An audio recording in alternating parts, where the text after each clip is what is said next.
Next video is the next installment for A Little Princess, and we're up to chapter 10. At Miss Minchin's seminary, the dining room had been decorated for a birthday party. A big cake with 12 candles occupied the place of honor in the middle of the table. All the girls crowded around Sarah as she blew out her candles and began to cut the cake. Miss Minchin and Amelia were watching from the doorway. "I want a big piece," Lottie reminded Sarah. "Oh, hush up," Lavinia said rudely. "I'm sure Princess Sarah will give everyone a fair share. Right, Princess?" she added, turning to Sarah. Lottie gave Sarah a sheepish look. "I told her that's what you were," she explained. "Not just me," Sarah said. "All girls are princesses. Even snotty, two-faced bullies like you, Lavinia." Lavinia glared at Sarah, but the other girls giggled. Miss Minchin frowned and was on the point of scolding Sarah when the doorbell rang. Before she went to answer the door, Miss Minchin gave Sarah a disapproving look. Mr. Barrow, Captain Crew's lawyer, was standing at the door. "May I speak with you in private?" he asked Miss Minchin. "Yes, of course. Right this way," Miss Minchin said as she led the lawyer into her office. "Before you begin, Mr. Barrow, may I just say, Sarah is quite the favourite around here," Miss Minchin said. "We went to great expense to make this a special birthday. I'm afraid your cheque to us this month will be rather large." "There will be no more cheques, Miss Minchin," the lawyer replied. The expression on his face was sombre. "Excuse me?" Miss Minchin asked. She could not believe her ears. The lawyer stepped into her office and closed the door. While Miss Minchin was talking to the lawyer, the party in the dining room grew merrier and merrier. The older girls were playing a game with Sarah.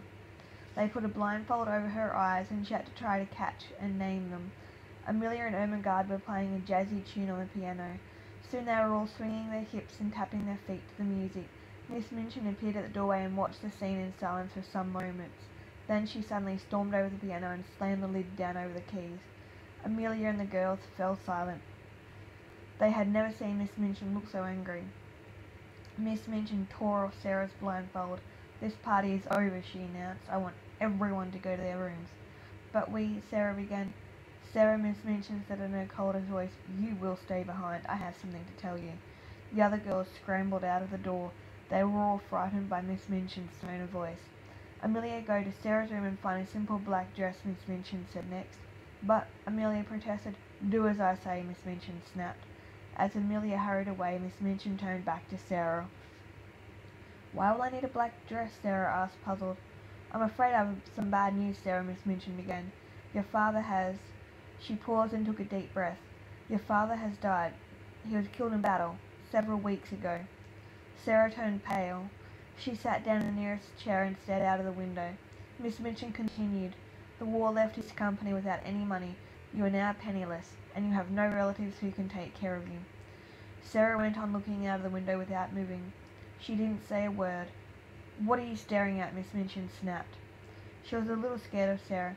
"Don't you understand what I am saying? You are alone in the world, unless I decide to keep you here." Neither Sarah nor Miss Minchin saw Becky hiding behind the door. The little servant girl had heard every word, and she felt frightened and sorry for Sarah.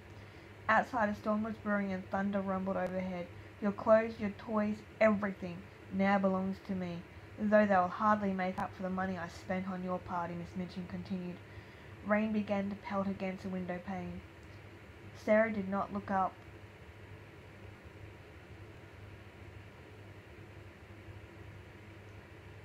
Miss Minchin cleared her throat. "From now on, you must earn your room and board here." Sarah was making her feel more and more nervous. Why didn't the child say something?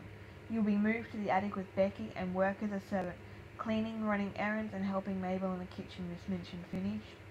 And that ends that installment for A Little Princess.